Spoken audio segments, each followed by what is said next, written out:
Jamie. Hi, I'm Gemma. From Play-Doh and Preschool. We are back after 2 snow days, and today we had a 2-hour delay, which means our students were only here for about an hour and a half. Yeah, it's so strange. It's just enough time for them to come in and take their shoes off, eat a snack, and go home, pretty much. Yeah. But we're happy to be here this afternoon to share with you some of our very favorite rhyming books. This camera, Jamie mentioned it the other day. The camera is Facebook is messing with us weird. Big time. So Gemma's just gonna sit here and stare at herself and try to figure out how we're gonna function with this camera. This is so strange. We're used to having this mirror image right at us, and so now it's like if you've ever tried to look in a mirror and write, you know. Hey Arlene. I don't even know where to look. It's like backwards. I told her I'm gonna bump into her. Anyway, we thought it would be a better option. If you see my eyes go, Where? even that's weird. It's because I have no idea where to look. It's just taking us some time to get used to. But we figured if we're sharing books, that this would be the better option for the camera. We'll try it. I'm more used to it though because I did it the other day. Crazy! Facebook needs to stop messing with us. We don't have time for this. Okay, rhyming. We talked the other day on Tuesday. You weren't here. I wasn't here. She was still in her pajamas. With my kids. We talked about why rhyming is so important. It's part of the phonological awareness skills that students need to become readers. In addition to phonemic awareness and syllable awareness, they also need to have some rhyme awareness. And I mentioned on Tuesday that we like to wait until the spring. I don't know where to wave. Hi, Brianna. Didn't want to interrupt Jamie's flow, but I didn't want to be rude. Hi. We like to wait till the spring because rhyming requires the students to listen to the end of the word. And at the beginning of the year, and even in the middle of the year, they're not ready. They're still listening to the first sound. And so by this point in the year, I think most of our pre-K students are doing pretty well listening to the initial sound of words. And so we're ready to challenge them with these rhymes. I also mentioned on Tuesday that rhyming is very much a yes or no skill. You either have it or you don't. And when they get it, they get it. Easy enough. We really make a push for rhyming with our pre-K students, but we introduce or we expose our younger students. Even toddlers should be exposed to lots of rhyming books. So today we thought we'd share with you 5 of our very favorite rhyming books. Yes. We have a lot of rhyming books. We have so many rhyme books. It took us a long time to really pull out the 5 we wanted to show you because we have so many. We do, and a lot of the series, like the Bear series by Karma Wilson, those are rhyming, and the Llama books by Anna Dewdney, those are rhyming books, and you know, a lot of picture books for children are written in rhyme because they know how important it is for students to hear that pattern. So here are 5 of our favorites, and if you've heard these before, you can go ahead and leave a comment and let us know, or if they're new to you. So we put them in the order of kind of skill level, what would be appropriate for really young kids and what may be a little bit harder for the younger crowd. Yep, they're in order, easiest to hardest. So here's the easiest one. It's called Cuckoo Can't Find You. See how weird that is? I should make you try to hold the book. It's so crazy, people. I know you can't. It's hard to understand from the other side. I know it's. Just have to not pay attention to the camera and just do your own thing. So Cuckoo Can't Find You is a good book to help students predict what the rhyming word is. It just says, can you help Cuckoo and his friends find all the things they are looking for? And then on each page, the illustration has an animal and a picture that rhymes with the animal hidden somewhere in it.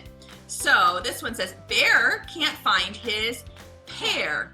And you'll have to move it close, but it's right down here. They're really hidden. They're really hidden. So there's a picture of a pear hidden inside the bear picture. And another example is Crow can't find her bow. And it's way up here. You see that little bow? And so after we've done a couple, we'll leave the last word off on the page, like this, when we're reading it to the students. Fox can't find her.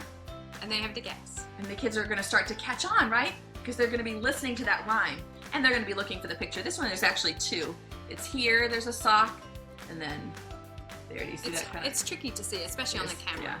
So this is a really good one. This Cuckoo Can't Find You, for letting the students predict what the word is that rhymes with each animal.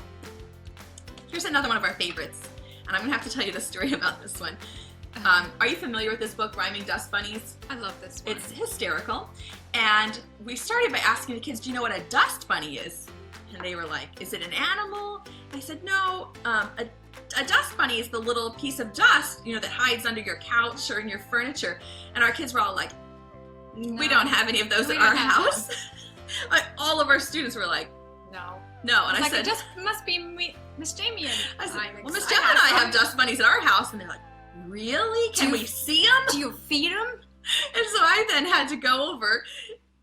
You were at school. I was like, all right, before we read the book, come on over. And I moved some of the furniture out and I showed them like the dust bunnies. And they're all like, ooh. Come on, like, we do not have that at our house. And I'm like, what am I doing wrong? So this is a really cute one about 4 dust bunnies. Their names are Ed, Ned, Ted, and Bob. Of course, Bob doesn't rhyme. Bob does not rhyme, and it says like we rhyme all the time, and this is so cute because, hey, what rhymes with car? And then the kids will start shouting out. Yeah, they'll start jar and bar. Oh, it's the blue in his Bob. Bar, jar, tar. And then he says, Bob, look. And of course the dust bunnies are like, no, Bob, look does not rhyme with car. It's so funny. I said, what rhymes with bug? And then the kids are going to start to call out all different words that rhyme with bug. Mug, hug, rug. Look out! No, Bob, look out does not rhyme with bug. And it goes on and on like that until the end. And he's, look out, here comes a big scary monster with a broom. Kind of a cautionary tale. It's a cautionary tale. And then listen to your friends. Run for it. And then they're getting swept up and they make it, they hide. Good call, Bob. But, of course, they're saying, what rhymes with cat? And Ned, Ted, and Ed say, Sat, cat. Vacuum cleaner! Vacuum cleaner! You can tell that this is the end, right? Bob, what rhymes with, how do we get out? So they love this one, and then if you have any dust bunnies, maybe you're... We have some. We have dust bunnies. I could... If you don't have any, I'll take a picture of our dust bunnies. The kids were so funny, they were like, no, our mom vacuums. We have dust bunnies. We do too, we just missed I could not convince them. I'm like, I also vacuum, and... I've got this piece of hair and I can't figure out which side to get it. Alright, so our third favorite rhyming book is called A Hunting We Will Go. And in this one, they're not killing the animals, so don't worry. But it's another good one for predicting. Gemma's going to sing this one to you. Yeah. I also promised you'd demonstrate the I donkey know, kick. I heard that. And I was debating whether I should come to school again. If I could demonstrate my donkey kicking. You're not supposed to tell everyone our secrets. Oh, goodness. So this is a song. I'm not singing it. A hunting we will go, a hunting we will go. We'll catch a fox. And put him in a... And then the kids have to guess what rhymes with fox. Put him in a box. And then we'll let him go. Now this one you have to do. This is a British book, an English book. A hunting we will go, a hunting we will go. Catch a lamb. And put him in a... See, the American kids, I don't think will get this. Put him in a pram. That's an English one. I'll just always explain. Oh, that's a Miss Gemma word. Pram, yeah. But it just goes through every animal. Catch a goat and put him in a boat. Catch a bear and put him in a... Put him in his underwear. In his underwear. I always thought it'd be a chair. Well, it's on a chair in his underwear. So it covers the whole thing. Catch a whale. Put him in a... pail. And then we'll let him go. So it just goes on and on. It's a really good one for predicting what are you going to do. And it kind of goes with, animals and words that rhyme with animals. The Cuckoo Can't Find You. Those are good ones to do together. Here's another good animal book. I love Everyone this one. probably has this book. I hope you have this book. Standard. Is your mama a llama?